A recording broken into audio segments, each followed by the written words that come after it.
एक बार फिर से संस्कृति आईएएस के ऑनलाइन लर्निंग प्रोग्राम में आपका स्वागत है। तापमान से संबंधित लास्ट लेक्चर के माध्यम से आपने यह समझा कि किस प्रकार से तापमान के वितरण को प्रभावित करने वाले कारकों में सूर्यतप अर्थात इंसोलेशन पृथ्वी की सतह पर तापमान के स्थानिक और कालिक विभिन्नता को निर्धारित करता है। आपने यह देखा कि प्रति इकाई क्षेत्र में प्राप्त होने वाली सौर ऊर्जा की मात्रा को निर्धारित करने वाले कारकों में आपतन कोण सर्वाधिक महत्वपूर्ण कारक है। पृथ्वी की सतह और सौर किरणों के मध्य निर्मित आपतन कोण का तापमान से सीधा संबंध होता है, क्योंकि जहाँ आपतन कोण अधिक होता है यानी सूर्य की किरणें सीधी या लंबवत होती है, वहाँ पर वायुमंडल में सूर्य की किरणों का कम दूरी तय करने के कारण वायुमंडल में उपस्थित गैसों के द्वारा सौर ऊर्जा का अवशोषण और परावर्तन कम होता है। इसलिए ही प्रति इकाई क्षेत्र में सौर ऊर्जा की प्राप्ति अधिक होने से तापमान भी अधिक होता है। इस आधार पर हम कह सकते हैं कि जहाँ सूर्य की किरणें सीधी पड़ती हैं यानी लंबवत होती है, वहाँ का तापमान किसी अन्य क्षेत्र की अपेक्षा अधिक होता है। आपने ये भी देखा कि किस प्रकार अक्षांशीय स्थिति, पृथ्वी का अपने अक्ष पर झुकाव और परिक्रमण के साथ पृथ्वी की घूर्णन के कारण आपतन कोण में परिवर्तन होता है। विषुवत रेखा से ध्रुवों की ओर जाने पर सौर किरण के तिरछेपन में वृद्धि यानी आपतन कोण में कमी के कारण प्रति इकाई क्षेत्र में प्राप्त होने वाली सौर ऊर्जा की मात्रा में भी कमी आती है, जिससे औसत वार्षिक तापमान में कमी आती है। यही कारण है कि विषुवत रेखीय क्षेत्र का औसत वार्षिक तापमान सबसे अधिक होता है और ध्रुवीय क्षेत्र का सबसे कम होता है।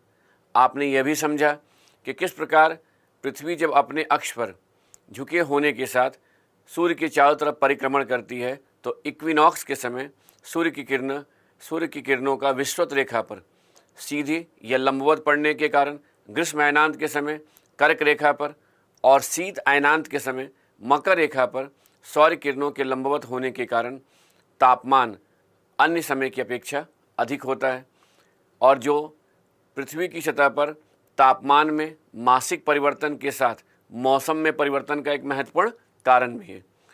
यह भी आपने समझा कि पृथ्वी की घूर्णन के कारण सूर्योदय से सूर्यास्त तक किसी भी स्थान पर आपतन कोण एक समान नहीं रहता है, बल्कि सूर्योदय से दोपहर के समय तक आपतन कोण में वृद्धि होती है यानी सौर किरण के तिरछेपन में कमी आती है, जिससे दोपहर के समय सूर्य की किरणें सीधी पड़ती है। और यही कारण है कि दोपहर के कुछ समय के बाद का तापमान सबसे अधिक होता है, जबकि दोपहर के बाद सूर्यास्त तक सौर किरणों के तिरछेपन में वृद्धि के साथ प्रति इकाई क्षेत्र में प्राप्त होने वाली सौर ऊर्जा की मात्रा में भी कमी आती है और इस कारण से तापमान में भी कमी आती है। पृथ्वी का अपने अक्ष पर झुकाव होने के कारण किसी भी अक्षांश पर वर्ष भर दिन और रात की अवधि एक समान नहीं होती है। केवल विषुवत रेखा पर वर्ष भर 12 घंटे का दिन और 12 घंटे की रात होती है, जबकि विषुवत रेखा से ध्रुवों की ओर जाने पर गर्मी के समय दिन की अवधि में वृद्धि होती है और ठंड के समय रात की अवधि में वृद्धि होती है। यही कारण है कि ग्रीष्म अयनांत के समय जब उत्तरी गोलार्ध में दिन की अवधि अधिक होती है, तो सौर ऊर्जा की अधिक मात्रा में प्राप्ति होती है, जो तापमान के अधिक होने का एक कारण भी है। और वहीं शीत अयनांत के समय दक्षिणी गोलार्ध में दिन की अवधि अधिक होती है, जिससे दक्षिणी गोलार्ध में सौर ऊर्जा की अधिक प्राप्ति होने के कारण तापमान पर भी अनुकूल प्रभाव पड़ता है यानी तापमान में वृद्धि होती है। इस प्रकार से अगर आप अपने कॉन्सेप्ट को अरेंज करके और उसे लैंग्वेज देने का कोशिश करते हैं, तो एक क्वेश्चन का आपके पास आंसर भी तैयार हो जाएगा कि किस प्रकार प्रति इकाई क्षेत्र में प्राप्त होने वाली सौर ऊर्जा की मात्रा अर्थात आपतन कोण के साथ दिन की अवधि किसी भी स्थान के तापमान में होने वाले स्थानिक और कालिक विभिन्नता का कारण बनता है। आज के क्लास के माध्यम से आपको यह समझना है कि किस प्रकार एक ही अक्षांश के अलग अलग स्थानों के तापमान में स्थानिक और कालिक विभिन्नता होती है, यानी उन कारकों पर विचार करना है जो तापमान के वितरण में प्रादेशिक या अक्षांशीय विभिन्नता की जगह देशांतरीय विभिन्नता का कारण बनते हैं, जिसमें सबसे पहले आपको यह देखना है कि स्थल और जल की सतह के विभिन्न ऊष्मन के कारण तापमान पर क्या प्रभाव पड़ता है, यानी समान अक्षांशीय प्रदेश में जहां स्थल और जल की सतह को यदि प्रति इकाई क्षेत्र में प्राप्त होने वाली सौर ऊर्जा की मात्रा एक समान है तो उससे तापमान पर क्या प्रभाव पड़ता है। साथ में आपको ये भी देखना है कि समुद्र की तल से ऊंचाई में वृद्धि के साथ तापमान में किस प्रकार परिवर्तन होता है, यानी एल्टीट्यूड का तापमान पर क्या प्रभाव पड़ता है। इसके अलावा एल्बिडो, पवन, ढाल की अभिमुखता यानी एस्पेक्ट ऑफ स्लोप और समुद्री जलधाराओं का तापमान के वितरण पर क्या प्रभाव पड़ता है, इन पर विचार करते हुए आपको कहीं ना कहीं यह समझना है कि तापीय विसंगति का क्या कारण है। यहाँ एक वर्ड है इसी क्वेश्चंस, यानी इन तीनों, इनको अगर आप आधार बनाते हैं, इन कारकों पर विचार करते हैं और इन कारकों पर विचार करने के बाद आप एक और प्रश्न का जवाब दे सकते हैं, वह है तापीय विसंगति, थर्मल एनोमली। तापीय विसंगति या थर्मल एनोमली किसे कहते हैं अभी आप समझेंगे, और साथ में आप इन कारकों के प्रभाव को देखते हुए यह भी स्पष्ट कर सकते हैं कि तापमान के वितरण में देशांतरीय विभिन्नता के कारण क्या है। 2 क्वेश्चन का आंसर यहाँ से मिलेगा और सीधे प्रश्न अगर पूछा जाएगा तो तापमान के वितरण को प्रभावित करने वाले उन कारकों को स्पष्ट करें जो समान अक्षांशीय प्रदेश में तापमान के स्थानिक और कालिक विभिन्नता के लिए उत्तरदायी होते हैं। तो चलिए सबसे पहले यह देखते हैं कि तापीय विसंगति क्या है। यानी ध्यान दीजिए,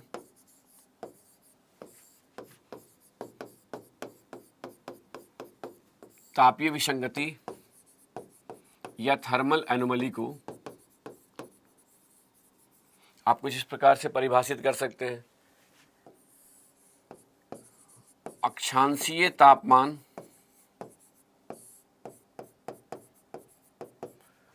और वास्तविक तापमान, या दूसरे शब्दों में कह सकते हैं वास्तविक तापमान और अक्षांशीय तापमान के अंतर को तापीय विसंगति कहते हैं। यानी तापीय विसंगति का तात्पर्य किसी भी स्थान के वास्तविक तापमान और अक्षांशीय तापमान के अंतर से। अब यहाँ समझने की आवश्यकता है कि अक्षांशीय तापमान से यहाँ क्या मतलब है।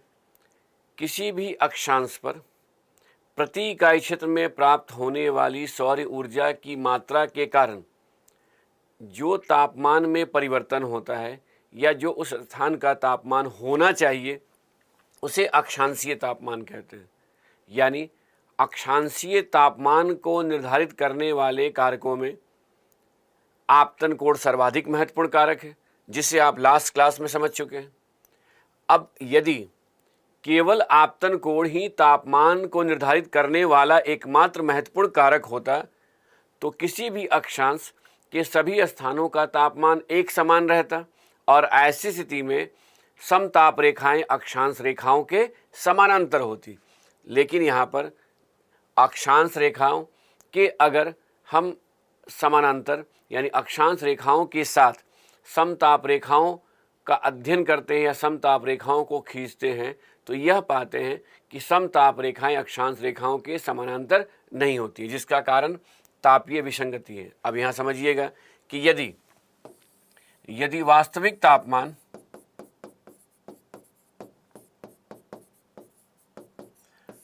अक्षांशीय तापमान से अधिक होता है,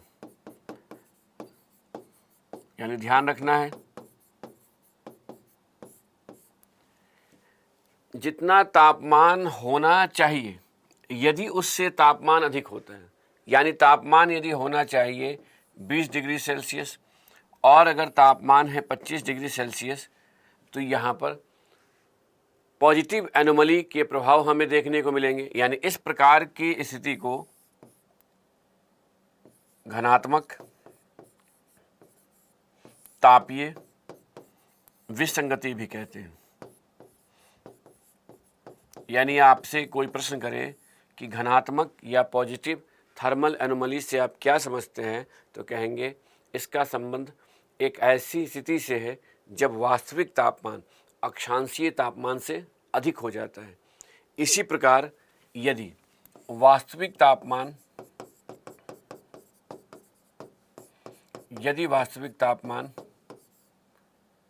अक्षांशीय तापमान से कम होता है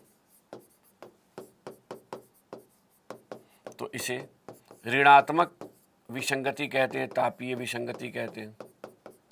यानी जितना तापमान होना चाहिए उससे वास्तव में तापमान कम होता है। अब ये समझिएगा, इस कॉन्सेप्ट को अगर हम ध्यान में रखकर आगे बढ़ते हैं और इस कॉन्सेप्ट के आधार पर समताप रेखाओं में होने वाले विचलन को समझने का प्रयास करते हैं, तो पहले एक कॉमन सेंस के आधार पर आप इस कॉन्सेप्ट को समझ सकते हैं। तो सबसे पहले सोचिए कि यदि आपसे कहा जाए कि किसी भी स्थान का तापमान अपेक्षाकृत अधिक है, यानी वहाँ पर आपको गर्मी लग रही है, गर्मी का एहसास हो रहा है, और अगर ऐसी स्थिति उत्पन्न होगी तो आप क्या चाहेंगे कि अपेक्षाकृत अधिक तापमान होने पर आप उस स्थान से यदि किसी और क्षेत्र की ओर मूव करते हैं तो सीधी सी बात है कि आप अपेक्षाकृत कम तापमान वाले क्षेत्र की ओर जाएंगे। यानी किधर जाएंगे, इक्वेटर की ओर या पोल की ओर। तो कहेंगे भाई जब तापमान अधिक है तो इक्वेटर की ओर नहीं बल्कि हम पोल की ओर जाएंगे जहां तापमान कम हो। इसलिए जब पॉजिटिव एनोमली होता है यानी घनात्मक तापीय विसंगति की स्थिति होती है, तब ऐसी स्थिति में आप कह सकते हैं पॉजिटिव एनोमली के समय जो समताप रेखा होती है वो ऐसे पोल की ओर मुड़ जाती है। क्यों मुड़ जाती है? क्योंकि जैसे यहाँ पर अपेक्षाकृत अधिक तापमान हुआ, अपेक्षाकृत अगर अधिक तापमान होता है तो यहाँ से आप मूव किधर कर रहे हैं, पोल की तरफ। तो समताप रेखा किधर मुड़ गई, ध्रुवों की ओर। और वहीं पर यदि निगेटिव एनोमली होता है, ऋणात्मक तापीय विसंगति की स्थिति उत्पन्न होती है, तो ऐसी स्थिति में जब आपको ठंड अधिक लगेगी तो आप अपेक्षाकृत अधिक तापमान वाले क्षेत्र की ओर जाना चाहेंगे, और ऐसे में जो समताप रेखाएं होंगी वो किधर मुड़ जाएंगी, विषुवत रेखा की ओर। तो इस आधार पर आप कह सकते हैं कि निगेटिव एनोमली की स्थिति में समताप रेखाओं का विचलन यानी आप कह सकते हैं मोड़ किधर हो जाता है, विषुवत रेखा की ओर। अब इसे ही आधार बनाकर आप इस मैप को समझ सकते हैं। अब ध्यान दीजिए, यदि आपतन कोण तापमान को निर्धारित करने वाला एकमात्र कारक होता तो समताप रेखाएं अक्षांश रेखाओं के समानांतर होती। जैसे कि उदाहरण के रूप में आप यहाँ समझ सकते हैं कि जहाँ समुद्र की सतह यानी दक्षिणी गोलार्ध में जहाँ स्थल खंडों का अभाव है वहाँ पर समांगी सतह का प्रभाव होने के कारण समताप रेखाएं लगभग अक्षांश रेखाओं के समानांतर हैं। लेकिन जैसे आप उत्तरी गोलार्ध की ओर आएंगे वहाँ स्थल खंडों की अधिकता होने के कारण समान अक्षांशीय प्रदेश में ही स्थल और जल की सतह के विभिन्न ऊष्मन से तापीय विसंगति की स्थिति उत्पन्न हो जाती है। अब इसको थोड़ा इस मैप के द्वारा समझने का प्रयास कीजिएगा।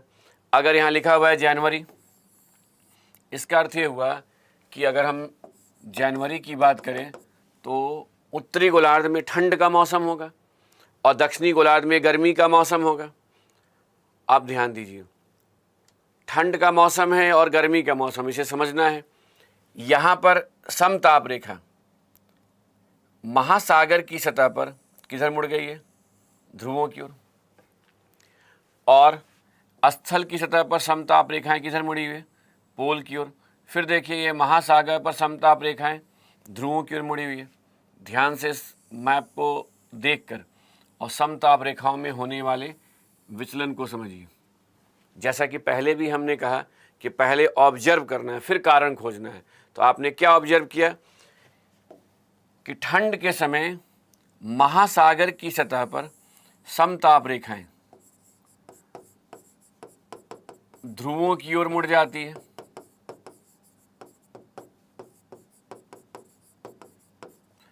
और गर्मी के और वहीं पर स्थल की सतह पर विषुवत रेखा की ओर मुड़ जाती है। अब ध्यान दीजिए, वहीं जब उत्तरी गोलार्ध में ठंड का मौसम होता है तो दक्षिणी गोलार्ध में गर्मी का मौसम होता है। तो गर्मी के समय महासागर की सतह पर समताप रेखाएं देखिए किधर मुड़ गई, विषुवत रेखा की ओर। दक्षिणी गोलार्ध में इस समय गर्मी का मौसम होगा, ग्रीष्म ऋतु का समय होगा, और वहीं स्थल पर ठंड का मौसम है तो कहेंगे स्थल पर गर्मी के मौसम में समताप रेखाएं किधर मुड़ गई, ध्रुवों की ओर।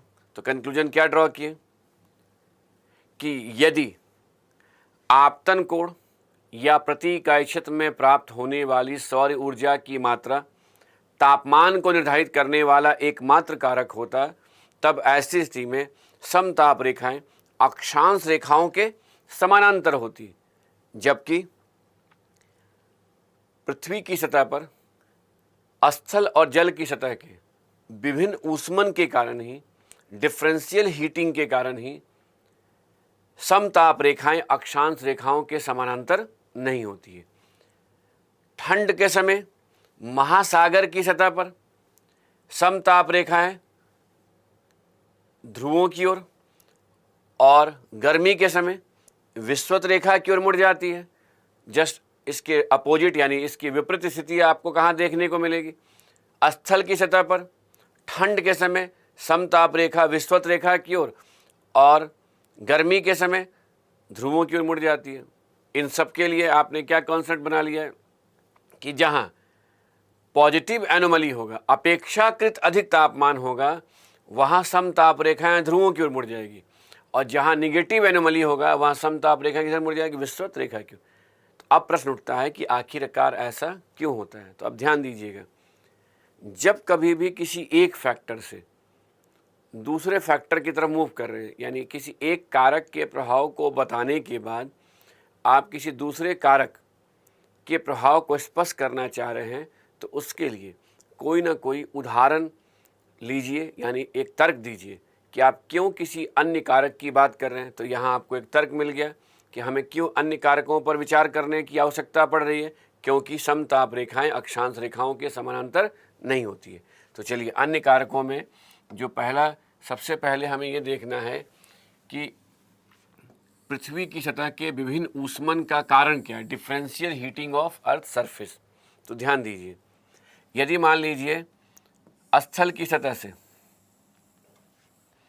ये जल की सतह की बात करें तो ये सेम जोन में है, क्योंकि जैसा पहले भी मैंने आपको स्पष्ट किया है कि अगर आप ईस्ट वेस्ट या वेस्ट ईस्ट डायरेक्शन में मूव करते हैं तो सेम जोन में होने के कारण आपतन कोण एक समान रहेगा। मान लीजिए कि ये सूर्य के प्रकाश ऐसे सतह की ओर आ रहे हैं, इसी प्रकार सभी जगह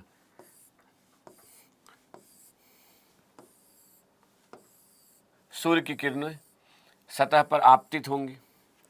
तो समान अक्षांशीय प्रदेश में जहाँ पर किसी भी अक्षांश के सभी स्थानों पर आपतन कोण एक समान होगा, तो ऐसी स्थिति में सभी स्थानों को प्राप्त होने वाली सौर ऊर्जा की मात्रा भी क्या होगी, एक समान होगी। यानी मान लीजिए कि स्थल और जल की सतह को 100 इकाई सौर ऊर्जा की प्राप्ति हो रही है। अब यहाँ समझिएगा कि अगर 100 इकाई सौर ऊर्जा की प्राप्ति हो रही है तो सभी जगह का तापमान भी क्या होना चाहिए, एक समान होना चाहिए, जबकि ऐसा नहीं होता है। ऐसा क्यों नहीं होता है, आखिर वो कौन से फैक्टर हैं जो कि स्थल और जल की सतह के तापमान को निर्धारित करते हैं। अब इसे समझने के लिए आपको विशिष्ट ऊष्मा यानी specific heat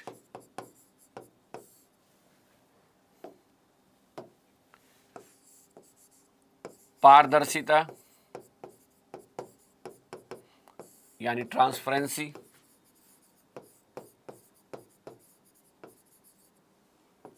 specific heat,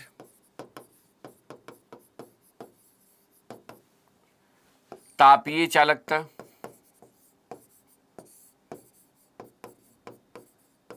thermal conductivity,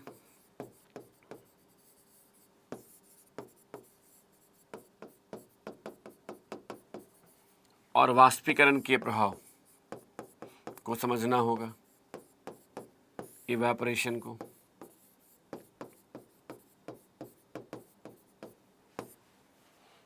अब ध्यान दीजिए, फर्स्ट लाइन क्या यहाँ आप लिखकर आगे बढ़ सकते हैं कि विशिष्ट ऊष्मा, पारदर्शिता, तापीय चालकता और वाष्पीकरण के कारण ही समान अक्षांशीय प्रदेश के जल और स्थलीय सतह के ऊष्मन के दर में स्थानिक विभिन्नता देखने को मिलती है। यानी जल और स्थलीय सतह के विभिन्न ऊष्मन का कारण विशिष्ट ऊष्मा, पारदर्शिता, तापीय चालकता और वाष्पीकरण की प्रक्रिया है। आंसर लिखते समय आपको इसके साइंस को एक्सप्लेन नहीं करना है, लेकिन इसके विज्ञान को समझे बिना, इसके साइंटिफिक रीजन या वैज्ञानिक कारण को समझे बिना आप अपने स्टेटमेंट को क्लियर नहीं कर पाएंगे या स्पष्ट नहीं कर पाएंगे। तो पहले हम वन बाय वन ये समझने का प्रयास करते हैं कि आखिरकार विशिष्ट ऊष्मा क्या है। तो आपने अगर स्कूल टाइम में भी विशिष्ट ऊष्मा का अध्ययन किया होगा तो इसे कुछ इस प्रकार से फॉर्मूला के द्वारा समझ सकते हैं, कैलोरी प्रति ग्राम प्रति डिग्री सेल्सियस। यानी किसी भी वस्तु जिसका यानी 1 ग्राम वस्तु का तापमान 1 डिग्री सेल्सियस बढ़ाने के लिए जितनी ऊष्मा की आवश्यकता होती है, ध्यान रखिएगा। यानी अगर हम फॉर्मूला के आधार पर इस कॉन्सेप्ट को समझने का प्रयास करें तो कह सकते हैं कि 1 ग्राम वस्तु का तापमान 1 डिग्री सेल्सियस बढ़ाने के लिए जितनी हीट की आवश्यकता होती है वही उस वस्तु की विशिष्ट ऊष्मा कहलाती है। यानी जिस वस्तु की विशिष्ट ऊष्मा अधिक होगी उसे गर्म करने के लिए हमें अधिक हीट देना होगा। यहाँ क्या समझना है कि विशिष्ट ऊष्मा का यहाँ तात्पर्य क्या है, वस्तु को गर्म करने के लिए हमें हीट देना पड़ेगा। तो आप सोच लीजिए कि अगर 2 मेटल या धातु से बने हुए बर्तनों में से आपको किसी एक बर्तन का उपयोग करके खाना पकाना हो तो जिस मेटल की या धातु की विशिष्ट ऊष्मा अधिक होगी उस धातु से बने हुए बर्तन को गर्म करने के लिए हमें ज़्यादा हीट देना पड़ेगा। इसलिए उस धातु से बने हुए बर्तन में खाना अगर हम पकाते हैं तो ईंधन की अधिक खपत होगी।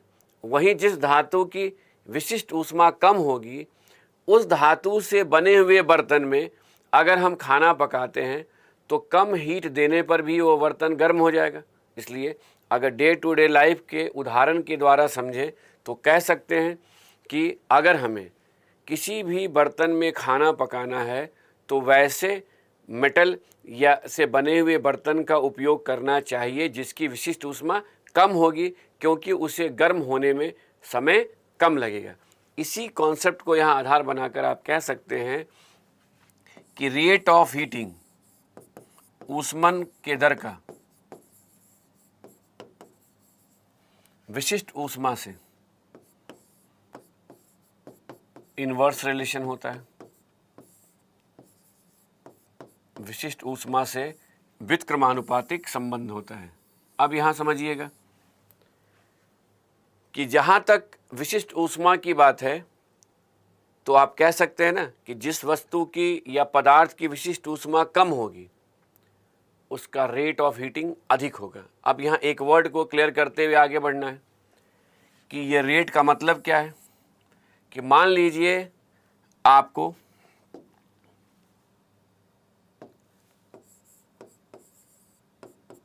टेम्परेचर डिफरेंस की बात करें तो कहीं ना कहीं जो हीट बढ़ रहा है, तापमान बढ़ रहा है, तो पहले उस वस्तु की जितनी हीट है या तापमान है, उसके बाद जो हीट में परिवर्तन होता है उसे हम डिफरेंस के रूप में दिखा रहे हैं।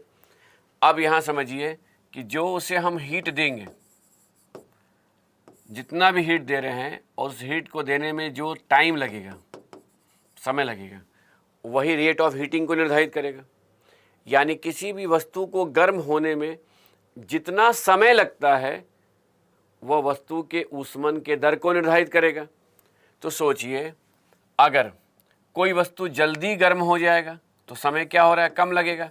तो जब समय कम, क्योंकि ये कांस्टेंट है, हीट हम उसे कांस्टेंट एक नियत मात्रा में दे रहे हैं, तो जितना कम समय लगेगा उतना ही वह वस्तु क्या हो जाएगा, जल्दी गर्म होगा। तो यहाँ रेट का मतलब क्या हो गया कि अगर आप यह कहते हैं कि रेट ऑफ हीटिंग अधिक है, इसका मतलब वस्तु को गर्म होने में समय कम लग रहा है। तो जिसकी विशिष्ट ऊष्मा कम होगी उसे गर्म करने में समय कम लगने के कारण उसका रेट ऑफ हीटिंग अधिक होगा। अब यह एक कॉन्सेप्ट है, इसको अगर आप अप्लाई करते हैं और अप्लाई करके आगे बढ़ते हैं तो कुछ ऐसे भी आप समझ सकते हैं कि स्थल की सतह से यदि जल की सतह की ओर जाते हैं और दोनों समान अक्षांशीय प्रदेश में, दोनों को 100 इकाई सौर ऊर्जा की प्राप्ति हो रही है, तो स्थल की सतह की अपेक्षा, यानी स्थल की सतह की अपेक्षा जल की सतह की विशिष्ट ऊष्मा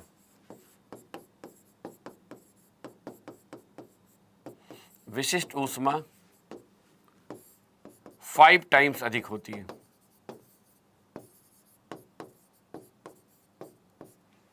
तो अब यहां समझिएगा कि अगर स्थल की सतह की अपेक्षा जल की सतह की विशिष्ट ऊष्मा 5 गुना अधिक होगी, तो इससे यह स्पष्ट हो जाता है कि जल की सतह को गर्म होने में समय ज़्यादा लगेगा।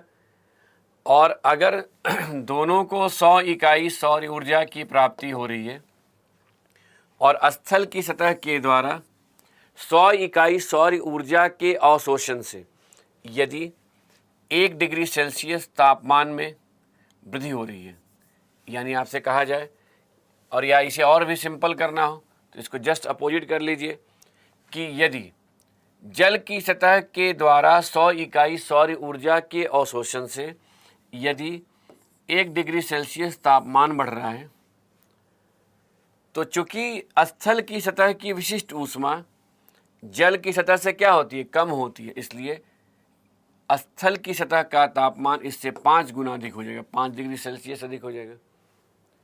अब हमेशा एकदम सरल भाषा में कहा जाए तो आप कहेंगे कि पानी धीमी धीमी गति से गर्म होगा और स्थल की सतह जल्दी गर्म हो जाएगी। ऐसा क्यों होगा? क्योंकि स्थल की सतह की विशिष्ट ऊष्मा जल की सतह से कम होती है। एक फैक्टर आपको समझ में आ जाना चाहिए। अब चलते हैं दूसरे फैक्टर पर, ट्रांसपेरेंसी, पारदर्शिता। तो जो सतह पारदर्शी होगा वहां से सूर्य की प्रकाश पार करते हुए यानी आगे बढ़ते हुए अंदर की परतों में पहुंच जाएगी, क्योंकि जिस सतह की पारदर्शिता अधिक होगी, ट्रांसपेरेंसी अधिक होगी, वह सतह के द्वारा सौर ऊर्जा के अवशोषण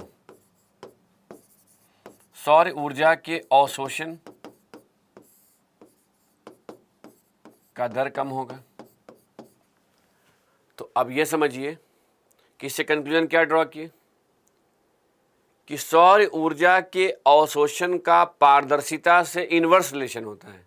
जैसे एक ग्लास का विंडो हो और एक लोहे के फ्रेम से बना हुआ या एक लोहा से बना हुआ विंडो हो, तो सूर्य का प्रकाश ग्लास के विंडो से होते हुए अंदर की ओर यानी कमरे में प्रवेश कर सकता है, यानी ग्लास का विंडो सूर्य के प्रकाश को नहीं रोक पाएगा। किसकी तुलना में? आयरन से बने हुए विंडो की तुलना में। ठीक उसी प्रकार से अगर हम स्थल और जल की सतह की बात करें तो जल की सतह की पारदर्शिता अधिक होने के कारण सौर प्रकाश यानी सूर्य की किरणें जल की सतह से होते हुए अंदर की परतों में प्रवेश कर जाती है, जिससे सतह के द्वारा सौर ऊर्जा के अवशोषण का दर क्या हो जाता है? स्थल की सतह की अपेक्षा कम होता है। तो ध्यान दीजिए, दूसरा पॉइंट यहाँ क्या इंपॉर्टेंट हो गया कि जल की सतह की पारदर्शिता अधिक होने के कारण सतह के द्वारा सौर ऊर्जा के अवशोषण का दर कम होता है, जिससे स्थल की सतह की अपेक्षा जल की सतह का तापमान कम होना चाहिए। तीसरा पॉइंट ध्यान दीजिए, तीसरा पॉइंट जो यहाँ इंपॉर्टेंट है वह है तापीय चालकता, थर्मल कंडक्टिविटी।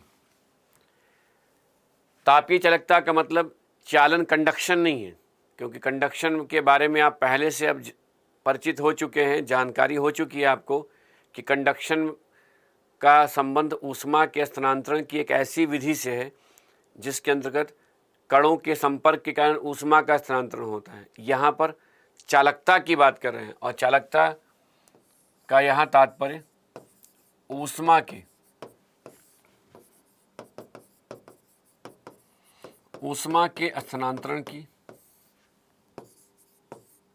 स्थानांतरण के दर से,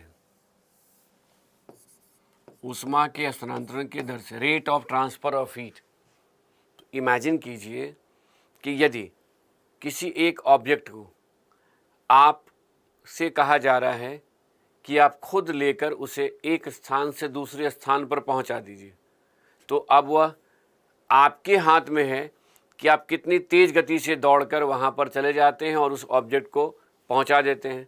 और वहीं दूसरी तरफ यदि किसी भी वस्तु को, ऑब्जेक्ट को आप किसी और व्यक्ति को देते हैं, वह व्यक्ति किसी और को देता है, यानी एक एक करके अलग अलग लोगों के माध्यम से अगर वह एक स्थान से दूसरे स्थान पर जाता है, तो हो सकता है कि उसे अपने उस स्थान पर पहुंचने में अधिक समय लग जाए जहां उसे उपलब्ध कराना है। जैसे एक ऑब्जेक्ट के द्वारा हीट का ट्रांसफ़र हो रहा है कणों के विस्थापन से, तो वहाँ ऊष्मा के स्थानांतरण का दर क्या हो सकता है?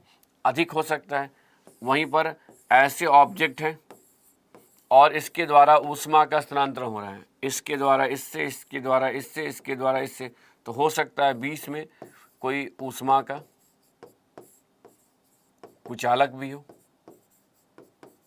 Bad conductor of heat. तो ध्यान दीजिए कि अगर हम इस कॉन्सेप्ट को अप्लाई करके स्थल और जल की सतह के विभिन्न ऊष्मन की प्रक्रिया को समझते हैं, तो यह स्पष्ट होता है कि जलमंडल में कणों के विस्थापन के कारण ऊष्मा के स्थानांतरण का दर क्या हो जाता है? अधिक हो जाता है। यानी जलमंडल की तापीय चालकता अधिक होने के कारण ऊष्मा के स्थानांतरण का दर भी अधिक होता है। अब खुद सोचिए कि अगर जलमंडल की तापीय चालकता अधिक है और हीट का ट्रांसफ़र तेज़ी से हो रहा है, तो सीधी सी बात है कि एक तो पहले से ही जल की सतह की विशिष्ट ऊष्मा अधिक होने के कारण वो धीमी धीमी गति से गर्म हो रहा है, साथ में जल की सतह की पारदर्शिता अधिक होने के कारण सौर ऊर्जा का सतह के द्वारा अवशोषण कम हो रहा है। अब सतह के पास जो भी हीट है वह संवहन धाराओं के कारण बनने के कारण वह एक सतह से अंदर की परतों में या एक क्षेत्र से दूसरे क्षेत्र में अगर स्थानांतरित होगा, यानी उस ऊष्मा का स्थानांतरण होगा, तो ऐसी स्थिति में सतह का तापमान स्थल की सतह की अपेक्षा और भी कम हो सकता है। तो कुल मिलाकर आप देखिए कि स्थल की सतह की अपेक्षा जल की सतह की विशिष्ट ऊष्मा पारदर्शिता और तापीय चालकता अधिक होने के कारण ऊष्मन का दर क्या हो जाता है, कम होता है। तो ये कॉन्सेप्ट, इन तीनों में किसी एक को सेलेक्ट करना हो तो आप क्या कहेंगे कि विशिष्ट ऊष्मा के अधिक होने के कारण पानी धीमी धीमी गति से ठंडा होता है, पानी धीमी धीमी गति से गर्म होता है। और लॉ ऑफ रेडिएशन आप कह सकते हैं, ये कहता है कि a good absorber is also a good radiator, यानी जो धीमी गति से गर्म हो रहा है वही धीमी गति से ठंडा भी होता है। अब सोचिए, अगर इस कॉन्सेप्ट के बाद आप आगे बढ़ते हैं और यह समझने का प्रयास करते हैं कि वाष्पीकरण का तापमान से क्या संबंध है, तो ये पहले भी डिस्कस किया गया है कि वाष्पीकरण की प्रक्रिया के समय जल की सतह से वायुमंडल में हीट का ट्रांसफ़र होता है। यानी कहाँ से कहाँ, यानी वाष्पीकरण के द्वारा जल की सतह से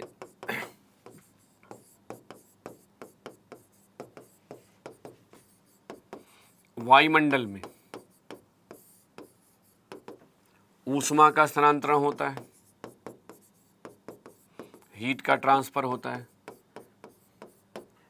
इस कारण से ही वाष्पीकरण के प्रभाव की प्रक्रिया के कारण जल की सतह के तापमान में कमी आती है।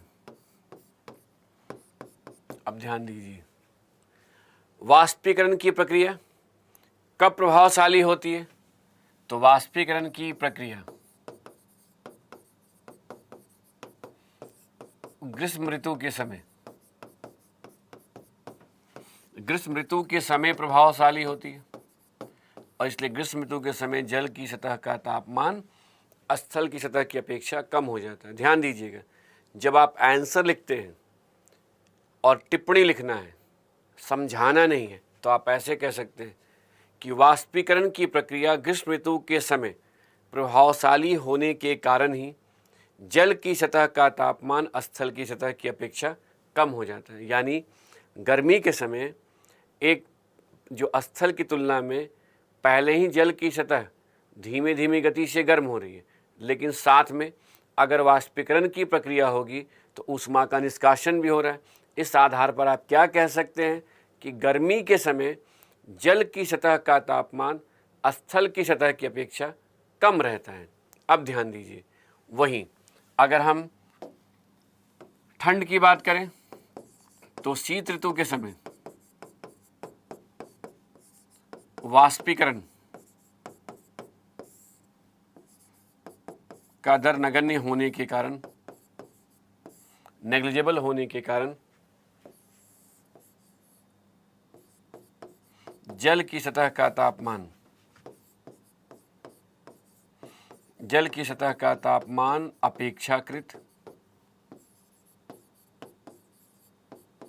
अपेक्षाकृत अधिक होता है। तो ध्यान दीजिए, अगर आपसे प्रश्न करता है कि ओशियन यानी समुद्र या महासागर या जलमंडल कब हीट बैंक का काम करता है, तो कहेंगे ठंड के समय, क्योंकि ठंड के समय समुद्र के द्वारा या जलमंडल के द्वारा जो सौर ऊर्जा का अवशोषण होता है उसके निष्कासन का दर जो है वह अपेक्षाकृत कम हो जाता है, क्योंकि उस समय वाष्पीकरण की प्रक्रिया का प्रभाव नगण्य होता है। इस आधार पर आप कंक्लूजन क्या ड्रॉ किए कि वाष्पीकरण के कारण ही गर्मी के समय जहां जल की सतह का तापमान कम होता है, वहीं वाष्पीकरण का दर ठंड के समय नगण्य होने के कारण जल की सतह का तापमान अपेक्षाकृत अधिक होता है। तो इस प्रकार से आप अगर देखें तो समान अक्षांशीय प्रदेश में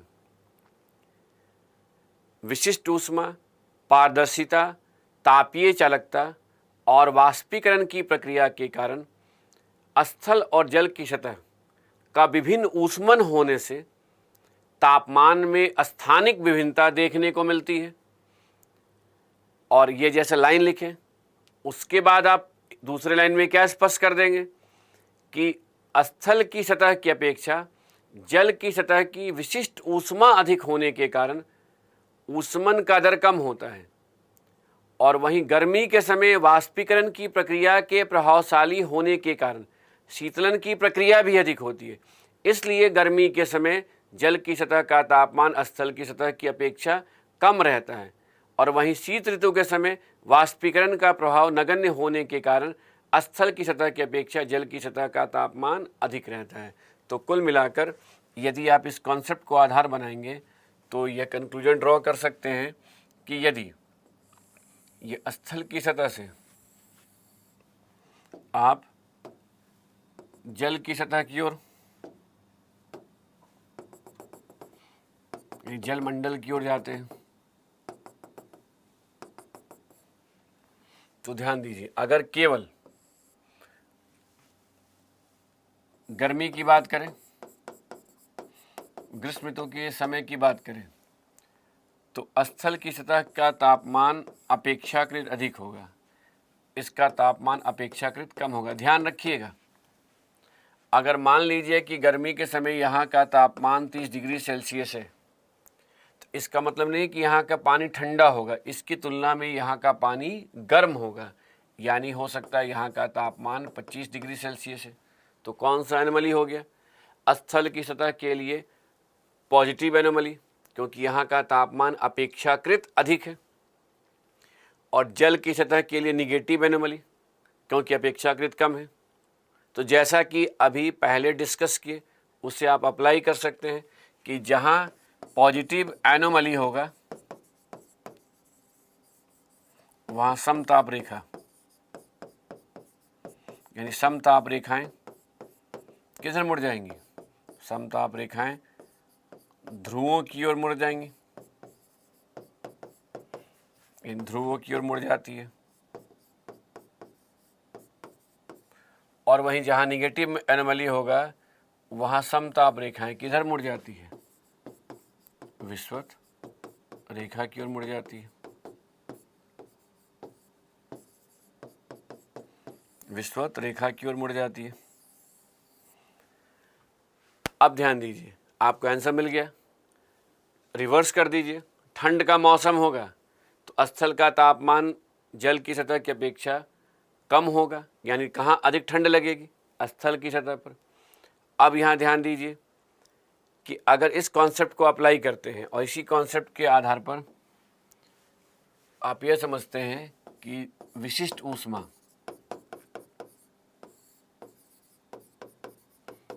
स्पेसिफिक हीट अगर अधिक होता है तो ऊष्मन का दर कम हो जाता है, यानी कोई भी वस्तु धीमी गति से गर्म होगा और धीमी गति से ठंडा होगा। इस कॉन्सेप्ट के आधार पर आप क्या कह सकते हैं कि जल की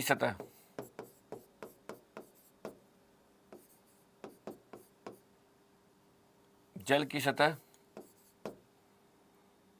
पर ऊष्मन एवं शीतलन का दर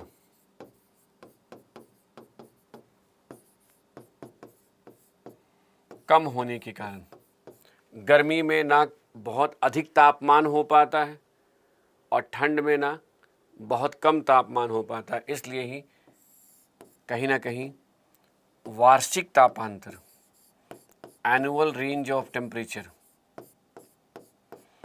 वार्षिक तापांतर क्या होता है? स्थल की सतह की अपेक्षा नगण्य होता है। ध्यान रखिएगा, ये जितनी भी बातें की जा रही हैं ये कंपैरेटिव स्टडी कर रहे हैं आप। स्थलीय सतह या स्थल की सतह की अपेक्षा,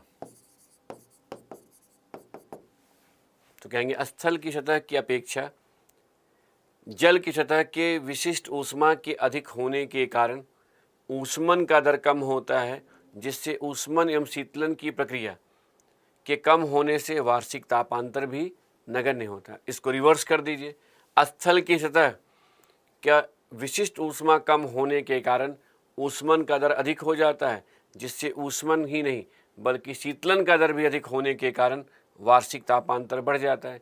यानी जब आप स्थल पे जाएंगे तो जैसे जैसे आप तट से दूर जाएंगे, स्थल का प्रभाव बढ़ने के कारण गर्मी में अधिक गर्मी पड़ेगी और ठंड के समय अधिक ठंड पड़ेगी, क्योंकि तापांतर का मतलब होता है टेम्परेचर डिफरेंस। यानी अगर मान लीजिए कि आपसे कहा गया कि तापांतर निकालना है और तापांतर के लिए आपने गर्मी के समय के तापमान को लिया और ठंड के समय के तापमान को लिया,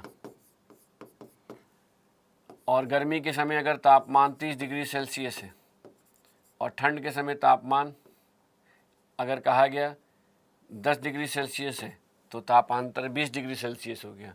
गर्मी के समय तापमान 5 डिग्री सेल्सियस है और ठंड के समय तापमान अगर मान लीजिए 30 डिग्री सेल्सियस -30 डिग्री सेल्सियस हो गया तो तापांतर कितना हो गया 35 डिग्री सेल्सियस। तो हमेशा ये ध्यान रखना है, तापांतर का मतलब अधिक तापमान या कम तापमान से नहीं होता है, बल्कि तापमान के अंतर से होता है। तो ऐसा भी हो सकता है कि गर्मी में कहीं का तापमान 5 डिग्री सेल्सियस है, लेकिन वहीं ठंड में -30 डिग्री सेल्सियस टेम्परेचर होने के कारण टेम्परेचर डिफरेंस यहाँ क्या हो गया, ज़्यादा हो गया। किस क्षेत्र से? जहाँ गर्मी में 30 डिग्री सेल्सियस है और ठंड में 10 डिग्री सेल्सियस है। तो इस आधार पर आप कंक्लूजन क्या ड्रॉ कर सकते हैं कि अगर हम समान अक्षांशीय प्रदेश में जाते हैं तो समान अक्षांशीय प्रदेश में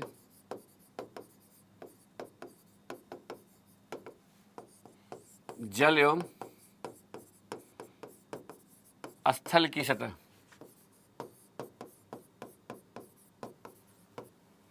के विभिन्न ऊष्मन के कारण, डिफरेंशियल हीटिंग के कारण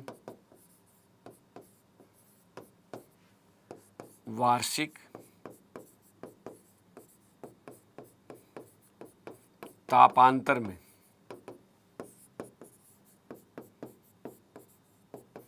स्थानिक विभिन्नता होती है। वार्षिक तापांतर में स्थानिक विभिन्नता होती है। तो अब ध्यान दीजिए, यह इस लाइन को अगर ऐसे देखा जाए तो कह सकते हैं ना कि वार्षिक तापांतर का, ये ध्यान में रखने के लिए है। इसके आधार पर आप सोच सकते हैं स्थलीय प्रभाव से सीधा संबंध होता है।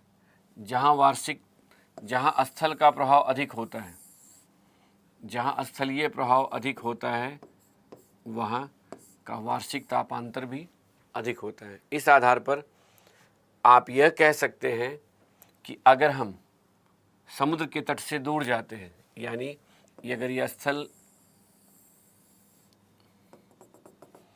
और जल की सतह की बात करें तो यदि हम समुद्र के तट से दूर जाते हैं तो जैसे जैसे तट से दूरी बढ़ेगी तो तट से दूर जाने पर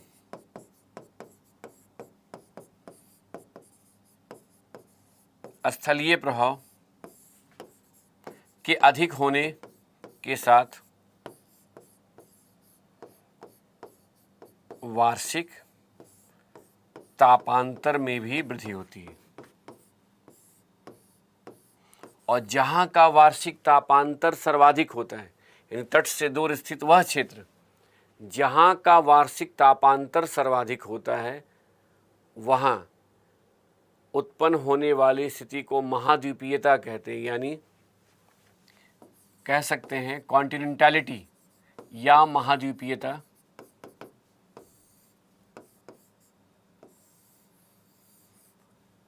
का संबंध स्थलीय प्रभाव से है, और जहाँ स्थलीय प्रभाव के कारण वार्षिक तापांतर सर्वाधिक होता है।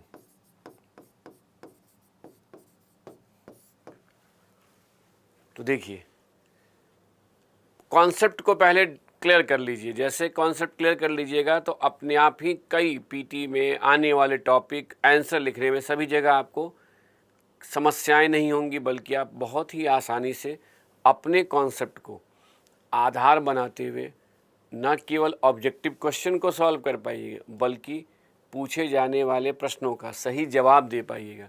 अब सोचिए, अगर आपसे कहा गया कि बंगाल की खाड़ी से यदि हम तट की ओर आते हैं और पश्चिम बंगाल से बिहार, बिहार से उत्तर प्रदेश और उत्तर प्रदेश से पंजाब, हरियाणा होते हुए राजस्थान के मैदान तक पहुंच जाते हैं, तो सेम जोन में है।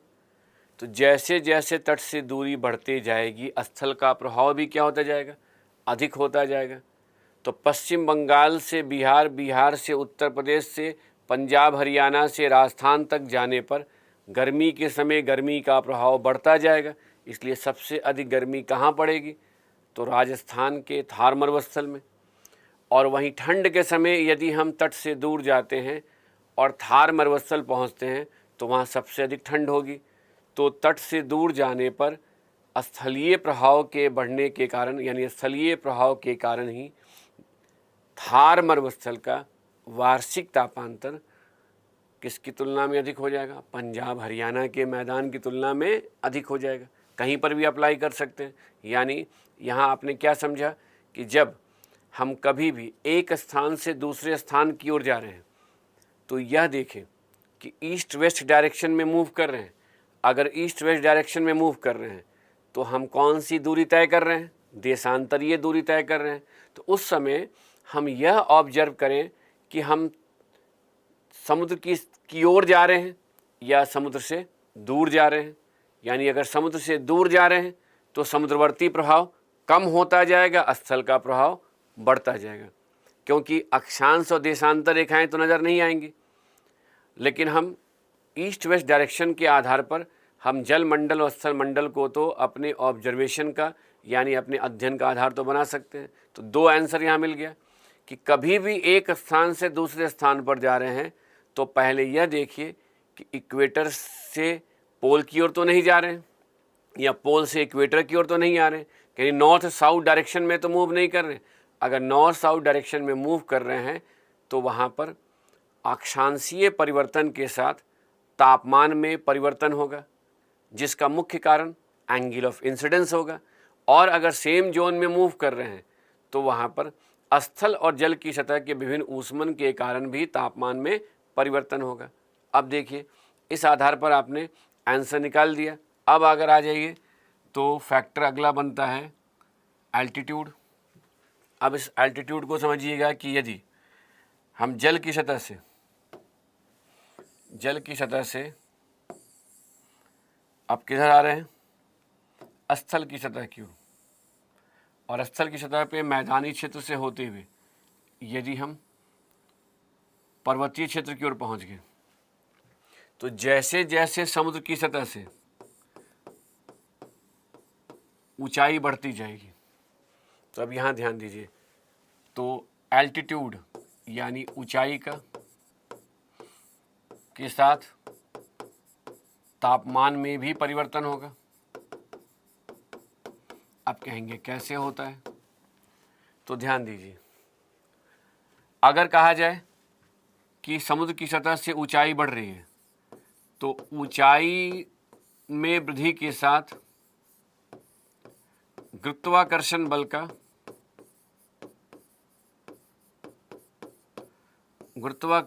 का प्रभाव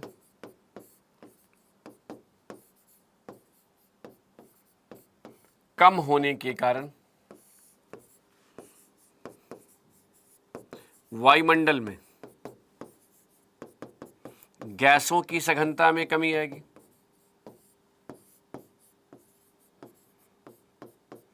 और जब वायुमंडल में गैसों की सघनता में कमी आएगी तो सीधी सी बात है, हमें गर्मी और ठंडक का एहसास वायुमंडल में उपस्थित गैसों के द्वारा ऊष्मा के अवशोषण या निष्कासन के कारण होता है। तो अगर वायुमंडल विरल होता जाएगा तो वायुमंडल में उपस्थित गैसों के द्वारा सौर ऊर्जा के अवशोषण के साथ साथ सतह से निकलने वाली हीट के अवशोषण का दर भी कम होता जाएगा। यानी कह सकते हैं कि वायुमंडल में गैसों की सघनता के कम होने के कारण सौर विकिरण, सोलर रेडिएशन और पार्थिवीय विकिरण सतह से निकलने वाले हीट को क्या कहते हैं? पार्थिवीय विकिरण। तो पार्थिवीय विकिरण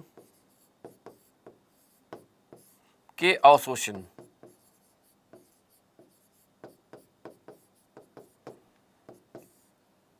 के दर में कमी आने पर वायु के तापमान में भी कमी आएगी। तो ध्यान रखिएगा, वायु का तापमान भी क्या होता जाएगा? वायु के तापमान में अगर कमी आएगी तो कहेंगे ऊंचे पर्वतीय क्षेत्र का तापमान अपेक्षाकृत कम होता है।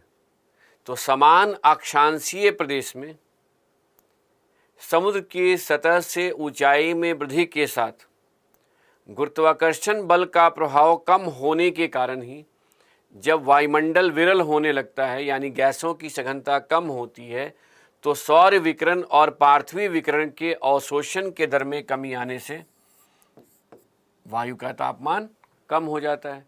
तो सोचिए, अब आप किसी भी एक स्थान से दूसरे स्थान पर जा रहे हैं और ऊंचाई में होने वाली वृद्धि का एहसास हो रहा है, तो आप यह महसूस करेंगे कि जैसे जैसे आप अधिक ऊंचाई पर जाएंगे वैसे वैसे वहाँ का तापमान कम होता जाएगा। यानी गर्मी के समय कम गर्मी लगेगी और ठंड के समय अधिक ठंड लगेगी।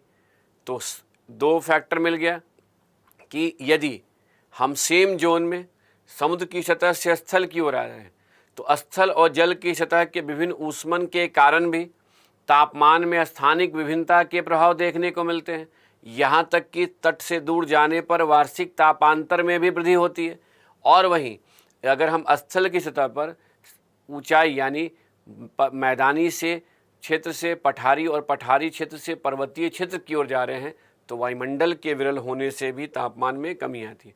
पीटी के पॉइंट ऑफ व्यू से अगर यहाँ क्वेश्चन पूछेगा तो पहला प्रश्न होगा कि ऊंचाई बढ़ने पर वायुमंडल विरल क्यों होता है? तो कहेंगे क्योंकि गुरुत्वाकर्षण बल का प्रभाव कम होता है। ये साइंस का क्वेश्चन हो गया। और दूसरा क्वेश्चन करेगा ऊंचाई बढ़ने के साथ सौर विकिरण और सतह के द्वारा निकलने वाले पार्थिवीय विकिरण ऊष्मा के अवशोषण का दर कम क्यों हो जाता है? तो कहेंगे क्योंकि वायुमंडल में गैसों की सघनता कम हो जाती है। अगला प्रश्न करेगा ऊंचाई बढ़ने के साथ तापमान में कमी क्यों आती है? तो क्या जवाब देंगे? वायुमंडल के विरल होने के कारण सौर विकिरण और पार्थिव विकिरण के अवशोषण का दर कम हो जाता है। तो ये एक फैक्टर था। तो देखिए, तीन फैक्टर बहुत इंपॉर्टेंट थे। तीन फैक्टर कौन से इंपॉर्टेंट हुए? एक तो कि अगर हम इक्वेटर से दूर जा रहे हैं यानी अक्षांशीय परिवर्तन हो रहा है तो आपतन कोण में कमी आने के साथ या सौर किरण के तिरछेपन में वृद्धि होने के कारण औसत तापमान में कमी आती है। दूसरा फैक्टर क्या है कि अगर हम समुद्र की सतह से दूर जा रहे हैं यानी तट से स्थल की ओर प्रवेश कर रहे हैं तो महाद्वीपीयता के यानी स्थलीय प्रभाव के कारण वार्षिक तापांतर में वृद्धि होती है, यानी गर्मी में अधिक गर्मी और ठंड में अधिक ठंड लगती है। और तीसरा, ऊंचाई बढ़ने के साथ भी औसत तापमान में कमी आती है। अब चलिए अगले फैक्टर पर विचार करते हैं, एल्बिडो। एल्बिडो को एल्बिडो भी लिख सकते हैं, लोग ऐसे एल्बिडो भी लिखता है। एल्बिडो कहें या इसे परावर्तिता गुणांक कहें, कोएफिशिएंट ऑफ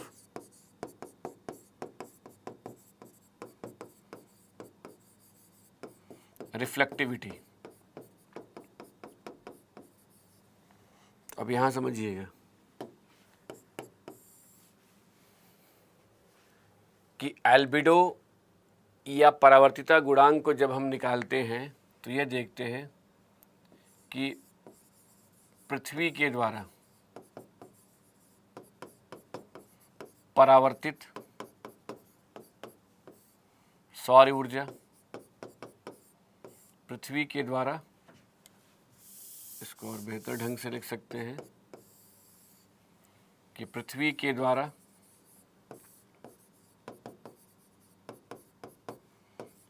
परावर्तित सौर ऊर्जा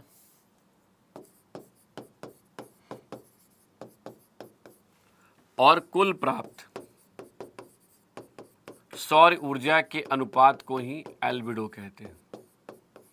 अब ध्यान दीजिए, जैसा कि ऊष्मा बजट की संकल्पना पर आधारित अध्ययन करते समय आपने यह समझा या देखा कि जब पृथ्वी को जो सौर ऊर्जा की प्राप्ति होती है वो लघु तरंग सौर विकिरण के रूप में होती है, और पृथ्वी के द्वारा जो सौर ऊर्जा का परावर्तन होता है वो भी लघु तरंग विकिरण के रूप में ही होता है। यानी ये दोनों ही किस फॉर्म में होता है? शॉर्ट वेव रेडिएशन के फॉर्म में होता है। परावर्तिता को या तो हम दशमलव में निकाल सकते हैं या इसे हम प्रतिशत में व्यक्त कर सकते हैं। अब समझिए कि यानी एल्बिडो को दशमलव या प्रतिशत में व्यक्त किया जाता है। आपने देखा था कि यदि पृथ्वी को 100 इकाई सौर ऊर्जा की प्राप्ति होती है तो पृथ्वी के द्वारा 35 इकाई का परावर्तन हो जाता है। तो यदि 35 इकाई सौर विकिरण का परावर्तन हो जा रहा है 100 में, तो कहेंगे 35/100 यानी 0.35। तो पृथ्वी की औसत परावर्तिता यानी एवरेज एल्बिडो कितना हो गया? तो औसत एल्बिडो, देखिए ध्यान रखिएगा, भूगोल के साथ यही अच्छी बात है कि आप जब हिंदी में लिख रहे हैं तो अंग्रेजी के नाम को वैसे ही देवनागरी लिपि में लिख सकते हैं। यहाँ साहित्य या लैंग्वेज की भूमिका नहीं, यहाँ पर कॉन्सेप्ट को आप कितना बेहतर ढंग से क्लियर कर रहे हैं और सामने वाले को समझ में आ जा रहा है, ये ज़्यादा इम्पॉर्टेंट है। चाहे आप अल्बिडो ऐसे लिखें या एल्बिडो ऐसे लिखें, क्योंकि प्रोनाउंस करने पर है। ठीक है, तो अगर औसत एल्बिडो की बात करें तो क्या कहेंगे? औसत एल्बिडो जो है वह या तो 0.35 या 35% होता है। इससे क्या स्पष्ट हो रहा है कि यदि 100 इकाई सौर ऊर्जा की प्राप्ति हो रही है तो उसमें 35 का परावर्तन हो जाता है। अब समझिए, यदि हम एल्बिडो की बात करें तो कह सकते हैं कि एल्बिडो यदि अधिक होगा, यदि एल्बिडो अधिक होगा, यानी अगर एल्बिडो 50% है तो इसका मतलब क्या है कि यदि 100 इकाई सौर ऊर्जा की प्राप्ति हो रही है तो उसमें 50 इकाई का परावर्तन हो जा रहा है, तो 50 का ही तो अवशोषण होगा। अगर एल्बिडो 80% है तो 80 परावर्तित हो जा रहा है, 20% का ही अवशोषण हो रहा है। तो क्या कह सकते हैं कि एल्बिडो के अधिक होने पर परावर्तिता अधिक होती है, और जब परावर्तिता अधिक होगी तो सतह के द्वारा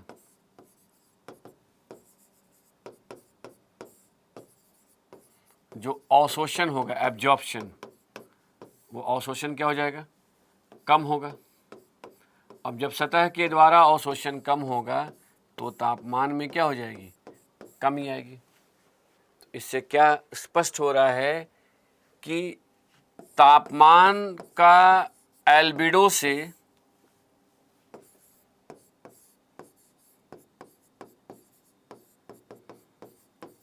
इनवर्स रिलेशन होता है। क्यों होता है? क्योंकि जहां एल्बिडो अधिक होती है वहां परावर्तिता के अधिक होने के कारण अवशोषण कम होता है। यानी जो सौर ऊर्जा परावर्तित हो जाती है उससे तापमान पर कोई प्रभाव नहीं पड़ता है, लेकिन परावर्तिता के अधिक होने से सौर ऊर्जा की जो अवशोषित सौर ऊर्जा उसकी मात्रा कम होने के कारण तापमान में कमी आ जाती है। अब सोचिए, अगर आपसे कहा जाए कि भाई एल्बिडो डिपेंड किस पे करता है, जीएस के लेवल पर आपसे हो सकता है प्रश्न पूछ दें, कोई ठीक नहीं, ऑप्शन में पूछ दें, एल्बिडो से आप क्या समझते हैं, एल्बिडो किसे कहते हैं, इसका तापमान से या मौसम में होने वाले परिवर्तन से क्या संबंध है। तो अभी हम लोग एल्बिडो किसे कहते हैं इस पर विचार कर रहे हैं। तो एल्बिडो सतह के रंग और सतह के चिकनेपन पर निर्भर करता है। जैसे जैसे सतह का रंग, यानी सतह का रंग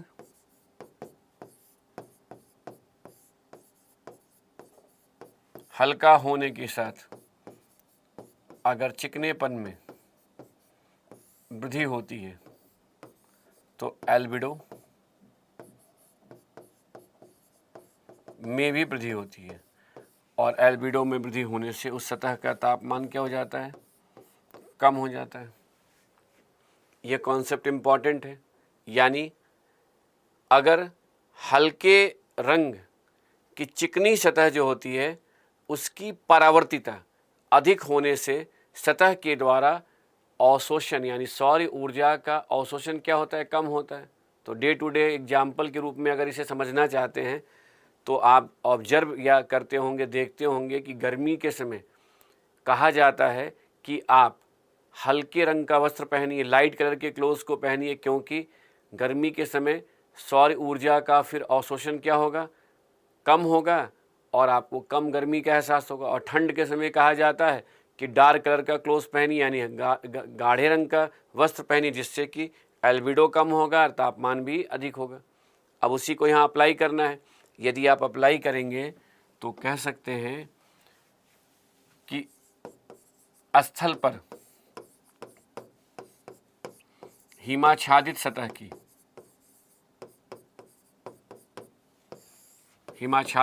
की परावर्तिता या एल्बिडो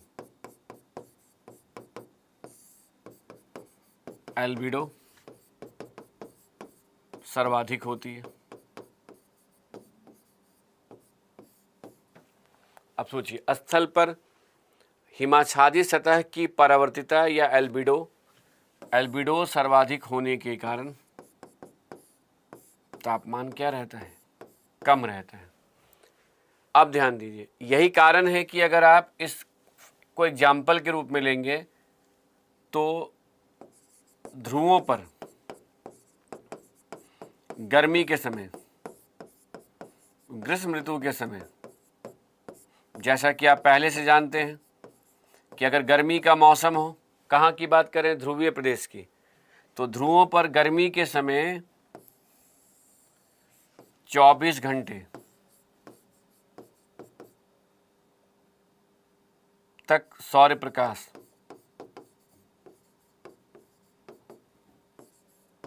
के उपलब्ध होने पर भी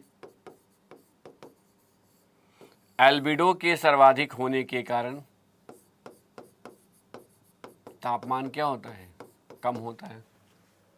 तो अगर एल्बिडो का एग्जाम्पल देना होगा तो आप कहेंगे ना कि एल्बिडो, पहले एक लाइन में बता दीजिए एल्बिडो है क्या, और फिर उसके बाद दूसरा लाइन बताइए एल्बिडो के अधिक होने पर परावर्तिता अधिक होती है, अवशोषण कम होता है, तापमान में कमी आती है। फिर कहिए एल्बिडो सतह के रंग, हल्के रंग की चिकनी सतह की परावर्तिता अधिक होती है, इसलिए स्थल पर हिमाच्छादित सतह की परावर्तिता सर्वाधिक होती है। यही कारण है कि ध्रुवों पर गर्मी के समय जब 24 घंटे तक सूर्य का प्रकाश मिलता है तो भी एल्बिडो के सर्वाधिक होने के कारण तापमान कम रहता है, यानी बर्फ़ पिघलता नहीं है। अगर यही आप वायुमंडल की बात करें तो वायुमंडल में उपस्थित गैसों में, यानी वायुमंडल में उपस्थित गैसों में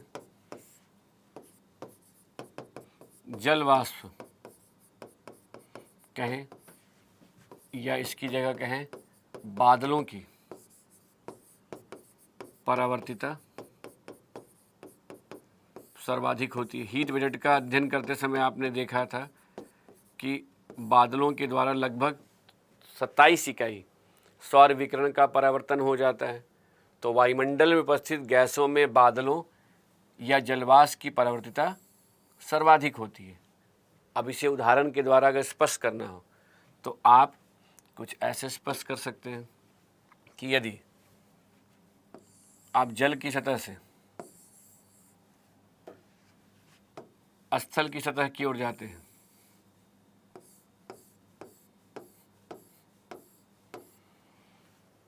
तो यहाँ समझिएगा कि जैसे जैसे हम जल की सतह से स्थल की सतह की ओर जाएंगे, जल वाष्प की मात्रा क्या होती जाएगी, कम होती जाएगी। यानी तट से दूरी बढ़ने के साथ जल वाष्प की मात्रा में कमी आती है। या दूसरे शब्दों में कह सकते हैं कि बादलों की सघनता में कमी आती है।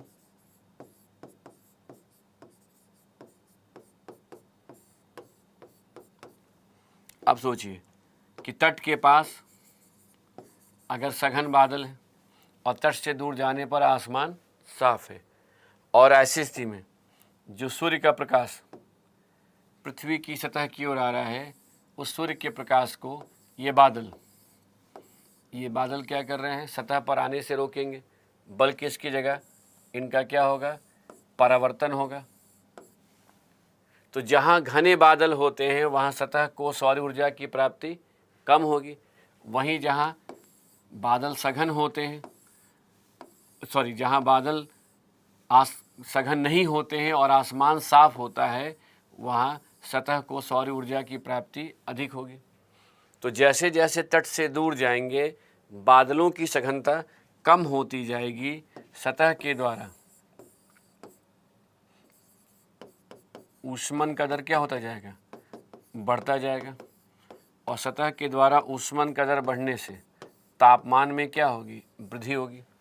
ये कब की बात कर रहे हैं, दिन के समय की। तो ध्यान दीजिएगा कि दिन के समय समुद्र के तट से दूर जाने पर जलवाष्प की मात्रा के कम होने या बादलों की सघनता के कम होने के कारण सतह को सौर ऊर्जा की प्राप्ति अधिक मात्रा में होती है, जिससे ऊष्मन के दर में वृद्धि के कारण तापमान में भी वृद्धि होती है।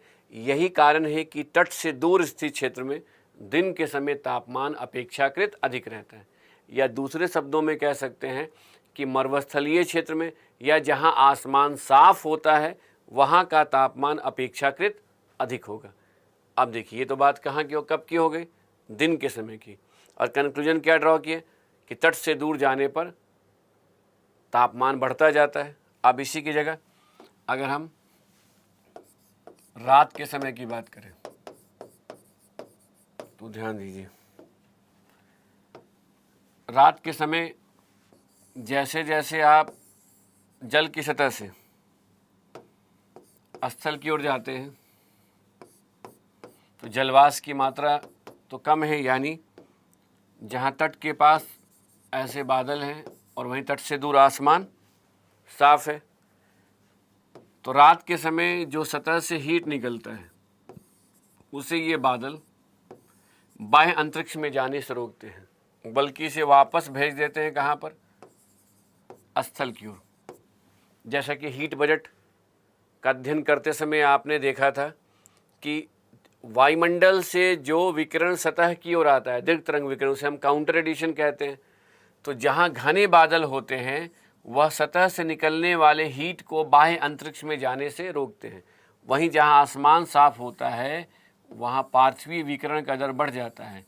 तो जैसे जैसे तट से दूर जाएगा, कब के समय, रात के समय, तो रात के समय तट से दूर जाने पर जल वाष्प की मात्रा या बादलों की सघनता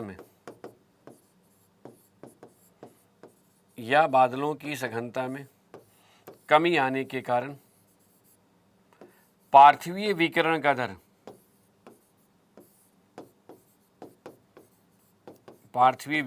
दर बढ़ जाता है, जिससे सतह के तापमान में कमी आ जाती है। तो ध्यान दीजिए, समुद्र के तट से दूर जाने पर जहां दिन के समय ऊष्मन का दर बढ़ता जाता है, वहीं रात के समय शीतलन के दर में वृद्धि होती जाती है और तापमान कम होता जाता है।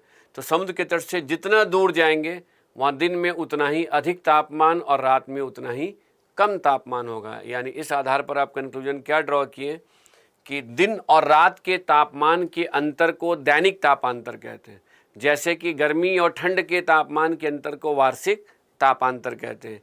यहाँ पर इस आधार पर आप क्या कह सकते हैं कि कहीं ना कहीं जो दैनिक तापांतर है, दिन और रात के तापमान का जो अंतर होगा, उस दैनिक तापांतर का बादलों की सघनता से बादलों की सघनता से इन्वर्स रिलेशन होता है। ये हमेशा ध्यान रखिएगा। बादलों की सघनता कहें या जलवाष्प की मात्रा कहें, यानी इसकी जगह आप जलवाष्प की मात्रा कहें। इससे क्या स्पष्ट हो गया कि जहां आसमान साफ रहेगा वहां दिन और रात के तापमान का डिफरेंस भी अधिक होगा। आप खुद भी अगर ऑब्जर्व करेंगे या महसूस करेंगे तो यह पाएंगे कि गर्मी के समय जब सतह का तापमान अधिक होता है, वाष्पीकरण की प्रक्रिया प्रभावशाली होती है, तो उमस भी अधिक होता है, वायुमंडलीय आर्द्रता अधिक होती है। और ऐसी स्थिति में आप यह महसूस करेंगे कि चाहे सुबह हो, दोपहर हो, शाम हो, रात हो, गर्मी से बहुत अधिक राहत नहीं मिलती है। पूरे दिन भर एक ही जैसा टेम्परेचर रहता है। ये 24 घंटे तक जो है लगता है कि टेम्परेचर में बहुत ज़्यादा डिफरेंस नहीं हो रहा है, क्योंकि वायुमंडलीय आर्द्रता अधिक होती है, इसलिए दैनिक तापांतर दिन और रात के तापमान का अंतर कम होता है। वहीं पर अगर ठंड के समय आप देखेंगे कि चूँकि तापमान कम रहता है सतह का, इसलिए वाष्पीकरण की प्रक्रिया प्रभावशाली नहीं होती है, आसमान साफ रहता है, तो आप महसूस करेंगे कि जैसे सुबह होता है, दोपहर होता है तो बोलते हैं ठंड से राहत मिल रही है, और जैसे शाम होने लगता है ठंड बढ़ने लगती है, रात होने पर ठंड और बढ़ने लगती है। तो ठंड के समय टेम्परेचर डिफरेंस को आप ज़्यादा महसूस करेंगे, यानी दिन में आपको ठंड से राहत अगर मिलेगी तो रात में आपको बहुत अधिक ठंड लगेगी। तो ये कॉन्सेप्ट को हमेशा ध्यान में रखना है। यानी अगर आप पश्चिम बंगाल से उत्तर बिहार, उत्तर प्रदेश से होते हुए अगर जैसलमेर पहुंच जाते हैं, यानी राजस्थान के थार मरुस्थल पहुंचते हैं, तो वहां वार्षिक तापांतर ही अधिक नहीं होगा बल्कि दैनिक तापांतर भी अधिक होगा। ये हो गया एल्बिडो का प्रभाव। तो एल्बिडो सतह के तापमान को निर्धारित करता है, और एल्बिडो की अगर हम बात करें तो स्थल पर हिमाच्छादित सतह की एल्बिडो अधिक होती है। इसलिए ध्रुवीय प्रदेश में जहां बर्फ जमा रहता है वहां एल्बिडो के अधिक होने के कारण गर्मी के समय भी 24 घंटे तक जब सौर ऊर्जा की प्राप्ति होती है तब भी वहां बर्फ़ नहीं पिघलता है, तापमान कम ही रहता है। और जहां बादलों की एल्बिडो या परावर्तिता अधिक होती है, इसलिए ही जहां घने बादल होते हैं वहां दैनिक तापांतर नगण्य रहता है, वहां दिन में बहुत अधिक तापमान नहीं हो पाता है और रात में बहुत कम तापमान नहीं हो पाता है। तो ये मेन फैक्टर थे। इसके बाद अदर फैक्टर हैं जिसको आप मेंशन कर सकते हैं। इसको बहुत डिटेल में समझाने की आवश्यकता नहीं पड़ेगी। जैसे कि अगर मान लीजिए कि आप ये 0 डिग्री है विषुवत रेखा, और इस विषुवत रेखा से आप आगे इधर जा रहे हैं, एक पर्वत का विस्तार है पश्चिम से पूर्व की ओर। तो जब पर्वत का विस्तार पश्चिम से पूर्व की ओर होगा तो उसके ढाल जो होंगे वो उत्तर दक्षिण की ओर होंगे। हमेशा ध्यान रखिएगा। जैसे ये पर्वत का विस्तार है तो ये विस्तार है तो इसके ढाल या तो नॉर्थ की ओर होंगे या साउथ की ओर होंगे। तो ध्यान दीजिए, जो ढाल साउथ की ओर इधर विषुवत रेखा की ओर है, यह ढाल इधर विषुवत रेखा की ओर है, तो जो ढाल विषुवत रेखा की ओर होगा उसे सौर ऊर्जा की प्राप्ति क्या होगी? अधिक होगी, क्योंकि सूर्य का प्रकाश ऐसे आता है। इसे कहते हैं ढाल की अभिमुखता। ढाल की अभिमुखता, ढाल की अभिमुखता कह सकते हैं, ढाल की दिशा। तो ढाल की अभिमुखता का भी तापमान से संबंध होता है, और विषुवत रेखीय ढाल को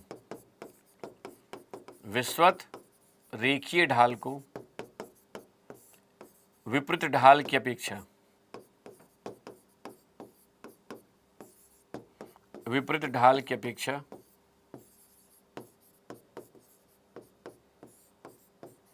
सौर ऊर्जा की प्राप्ति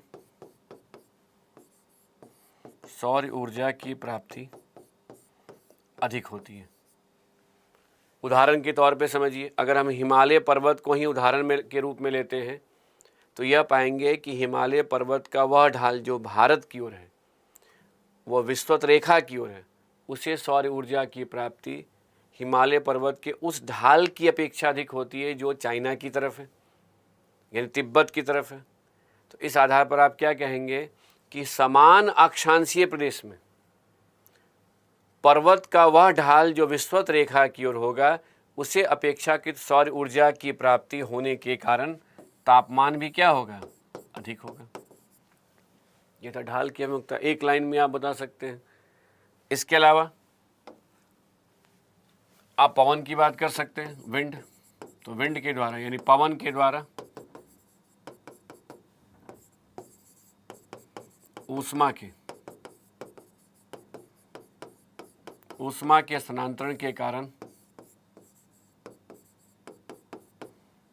तापमान में परिवर्तन होता है। यानी जहाँ ठंडी हवाएं प्रवेश करेंगी वहाँ का तापमान अपेक्षाकृत कम हो जाएगा, जहाँ गर्म हवाओं का प्रभाव होगा वहाँ का तापमान अपेक्षाकृत अधिक हो जाएगा। या इस आधार पे एक लाइन से अधिक यहाँ पर लिखने की आवश्यकता नहीं है। जब क्वेश्चन स्पेसिफिक पूछेगा कि किस प्रकार एटमॉस्फेरिक सर्कुलेशन यानी विंड टेम्परेचर डिफरेंस को निर्धारित करता है, यानी विंड का तापमान से क्या संबंध है, तो ये लोकल विंड्स अलग अलग टॉपिक ही मिलेंगे। यहाँ पर आपने उदाहरण दे दिया कि वायु के क्षैतिज प्रवाह को पवन कहते हैं, और जब एक स्थान से दूसरे स्थान पर हवाएं चलती हैं तो अपने साथ वो हीट का ट्रांसफ़र करती हैं, जिससे टेम्परेचर में डिफरेंस होता है। तो हवाएं ठंडी भी हो सकती हैं और गर्म भी हो सकती है, और उस कारण से वहाँ का तापमान कम भी हो सकता है और अधिक भी हो सकता है। इसी प्रकार देखिए, अगर ओशियन करंट की बात करें, समुद्री जलधाराओं की बात करें, यह टॉपिक आप पढ़ेंगे ओशियन करंट और समुद्र विज्ञान में भी। तो समुद्री जलधाराओं के द्वारा भी ऊष्मा का स्थानांतरण होने के कारण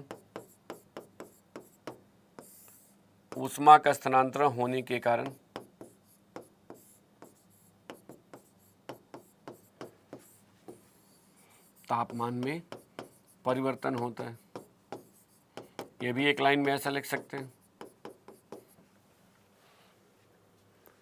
कि जहाँ पर गर्म समुद्री जलधाराओं का प्रभाव रहेगा वहाँ का तापमान अपेक्षाकृत अधिक हो जाएगा, जहाँ ठंडी जलधाराओं के कारण यानी ठंडी जलधाराओं का प्रभाव होगा वहाँ का तापमान अपेक्षाकृत कम हो जाएगा। तो कुल मिलाकर पवन समुद्री जलधाराओं से किस प्रकार से तापमान में परिवर्तन होता है, अगर इसे डिटेल में समझाना होगा तो क्वेश्चन का डिमांड होगा कि आप ये बताइए कि समुद्री जलधाराओं का तापमान से क्या संबंध होता है। तो जब ये क्वेश्चन होगा तो क्वेश्चन मौसम विज्ञान का नहीं हुआ, बल्कि ये क्वेश्चन जलवायु विज्ञान की जगह, मौसम विज्ञान की जगह समुद्र विज्ञान का होगा। इसी प्रकार अगर क्वेश्चन करेगा कि एटमॉस्फेरिक सर्कुलेशन या विंड का टेम्परेचर से क्या लिंक है, तो वो क्वेश्चन एटमॉस्फेरिक सर्कुलेशन या लोकल विंड से संबंधित होगा या भूमंडलीय पवन से संबंधित होगा। तो कुल मिलाकर इतने सारे फैक्टर्स थे जिसको आपको आधार बनाया था। तो इसके पहले वाले वीडियो में या क्लास में मैंने आपको यह समझाया था कि किस प्रकार से आपतन कोण या प्रति इकाई क्षेत्र में प्राप्त होने वाली सौर ऊर्जा की मात्रा तापमान को निर्धारित करता है, और इस आधार पर आपने यह समझा कि कैसे एक स्थान से दूसरे स्थान में जाने पर यानी अक्षांशीय विभिन्नता के साथ तापमान में परिवर्तन होता है। आज के क्लास के माध्यम से मैंने आपको यह समझाने का प्रयास किया कि किस प्रकार एक ही अक्षांश के सभी स्थानों का तापमान एक समान नहीं रहता है, यानी तापमान के वितरण में देशांतरीय या स्थानिक या प्रादेशिक विभिन्नता के कारण क्या है, और इसे समझने के लिए आपने पहले जल और स्थलीय सतह के विभिन्न ऊष्मन की प्रक्रिया को समझा, और जिसके आधार पर आपने यह भी देखा कि स्थल और जल की सतह का तापमान एक समान नहीं रहता है, और इसके लिए जो मुख्य कारण है वो विशिष्ट ऊष्मा है और वाष्पीकरण। अन्य कारण क्या था? तापीय चालकता और पारदर्शिता।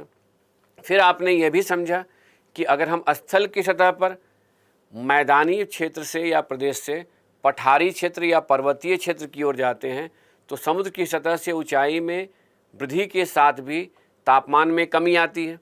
और यह आपने देखा कि एल्बिडो यानी परावर्तिता भी तापमान को निर्धारित करता है, और इस आधार पर आप उदाहरण किसका दे सकते हैं? ध्रुवीय प्रदेश के हिमाच्छादित सतह का या बादलों की सघनता का।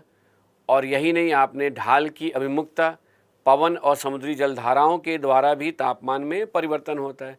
तो इन सब के आधार पर आप कह सकते हैं कि तापमान के वितरण को प्रभावित करने वाले कारकों के सम्मिलित प्रभाव के कारण पृथ्वी की सतह पर तापमान के वितरण में केवल अक्षांशीय विभिन्नता ही देखने को नहीं मिलती है, बल्कि एक ही अक्षांश के विभिन्न स्थानों के तापमान में भी स्थानिक विभिन्नता होती है। और यही नहीं, एक ही स्थान के तापमान में कालिक विभिन्नता के प्रभाव को भी देखने को मिलता है, जो किसी भी स्थान के मौसम में परिवर्तन का एक महत्वपूर्ण कारण है।